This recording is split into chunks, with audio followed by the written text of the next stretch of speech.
جب قال رسول اللہ صلی اللہ علیہ وسلم کی آواز کانوں میں پڑے، ایک تو رسول کی عظمت دلوں میں جاگزیر ہونی چاہیے، وہ اس کا استحضاء ہو جانا چاہیے.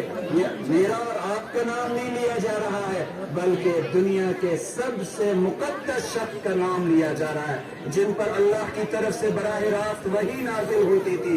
قال النبی صلی اللہ علیہ وسلم، اللہ کے نبی صلی اللہ علیہ وسلم نے ارشاد فرمایا، کلمتان حبیبتان الی الرحمن خفیفتان علی اللسان ثقیلتان فی المیزان سبحان اللہ وبحمدہ سبحان اللہ العظیم.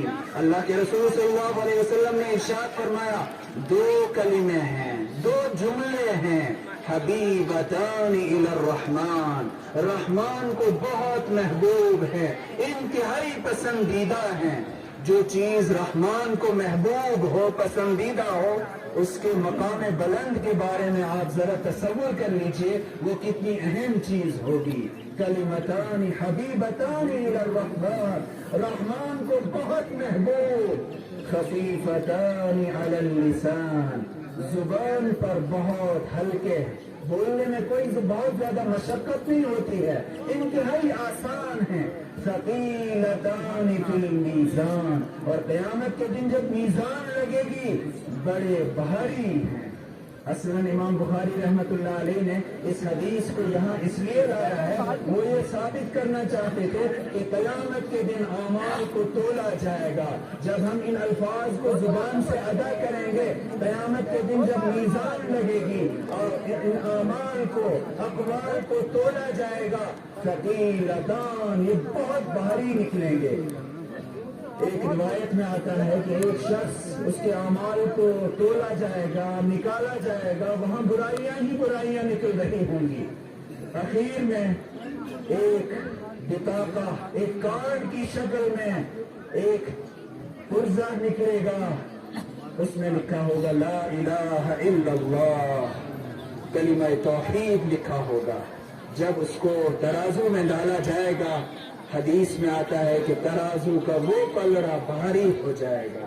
اس کو حدیث البطاقہ کہا جاتا ہے. اللہ ہمیں ان لوگوں میں شامل فرمائے جن کے اعمال کا جب وزن کیا جائے تو نیک اعمال والا پلڑا بھاری ہو جائے. تو کلمہ لا الہ الا اللہ اگر صحیح تصور کے ساتھ کہا جائے، یہاں ایک چیز ذکر کرنا انتہائی ضروری ہے. عام طور پر ہم خام خیالی کا شکار ہو جاتے ہیں.